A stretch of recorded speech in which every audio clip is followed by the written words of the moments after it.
अस्सलाम वालेकुम दोस्तों, कैसे हो? मुझे उम्मीद है कि आप सभी सही हो गए। न्यू अपडेट के साथ मैं आपके सामने फिर हाजिर हो चुके हैं। अगर आप कुवैत में रहते हैं या कुवैत की खबरों से हमेशा के लिए अपडेट रहना चाहते हैं तो इस वीडियो को ज़रूर पूरा देखें, क्योंकि मैं आपको इसमें काफ़ी ज़्यादा इंपॉर्टेंट जो है इन्फॉर्मेशन देने वाला हूँ।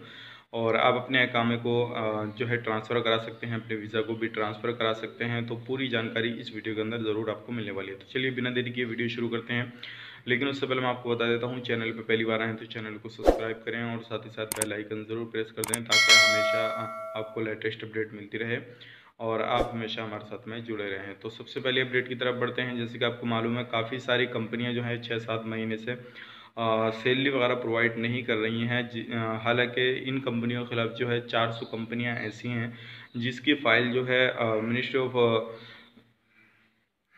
इंटीरियर के पास में है, और ये फाइल जो है इधर आधर टहल रही है 400 कंपनियों की। और इनमें काफ़ी सारी कंपनियों को जो वार्निंग वगैरह दे दी गई है, जो कि वर्कर की सैलरी वगैरह रोकी हुई है। अगर आपकी भी इस तरह से कहीं पे भी सैलरी रोकी है तो आपको थोड़ा इंतज़ार करना होगा, वेट करना होगा। इंशाल्लाह आपकी भी सैलरी मिल सकती है। लेकिन 3000 कंपनियों को जो कुवैत के अंदर काम कर रही थी, 3000 कंपनियों की जो छानाबीनी हुई है, जिसमें कि 400 कंपनियां जो है ऐसी पाई गई हैं जिसमें किसी भी तरह का उनका कोई भी रजिस्ट्रेशन नहीं है और वो अपने नंबर 2 से ही काम चला रही थी। और काफ़ी सारी कंपनियां इसमें ऐसी थी जो कि वर्कर को कुवैत के अंदर बुला लेती थी और बुलाने के बाद में जो था उसको इलीगल कर देती थी, यानी कि कहीं पे भी काम को उसको काम पे छोड़ा बंदे को, और उससे साल में या महीने में जो भी उनको पैसा लेना था वो लेते रहते थे। तो इस तरह से काफ़ी सारे लोग इलीगल हो जाते थे। तो उनके खिलाफ भी जो है बड़ा कदम उठाया जा रहा है कुवैत सरकार की तरफ से।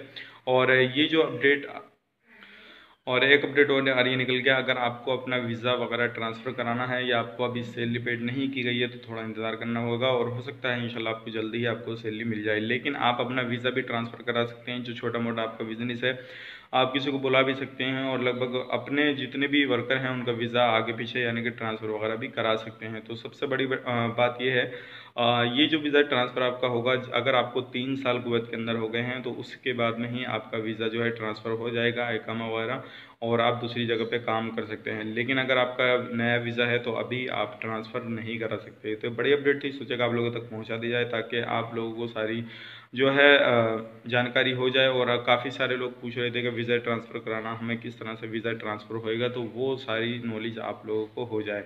अब बढ़ते हैं अगली अपडेट की तरफ। जो अगली अपडेट आ रही है निकल के, अब अगले महीने में जो अगला महीना आ रहा है उसके लास्ट तक जो जितने भी टीचर हैं कुवैत के अंदर जो पढ़ाने लिखाने वाले हैं, तो सभी जो है वापस कुवैत में लौट आएंगे, चाहे वो किसी भी कंट्री से रहने वाले हैं। तकरीबन 90,000 से प्लस जो टीचर हैं वो कुवैत के अंदर अगले महीने आने वाले हैं। तो इसी चीज़ से अंदाज़ा लगाया जा सकता है कि बहुत ही जल्दी जो है कुवैत के अंदर फ़्लाइट भी चालू होने वाली है। और हो सकता है अब जो मीटिंग होने वाली है आने वाले वक्त में कुवैत के अंदर, जो 32 कंट्रियों को लेकर है, जो कि बयान कर रखा है कुवैत ने, तो उसके हवाले से भी कोई ना कोई अपडेट निकल पाती है तो इंशाल्लाह मैं आपको तुरंत अपडेट करूँगा।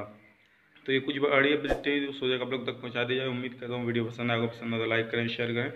चैनल पर पहली बार है तो चैनल को सब्सक्राइब जरूर करें। तो चलिए फिर मिलेंगे इस नेक्स्ट वीडियो में, तब तक के लिए आप अपना ख्याल रखें, अपनी फैमिली वालों का ख्याल रखें। Take care, bye bye.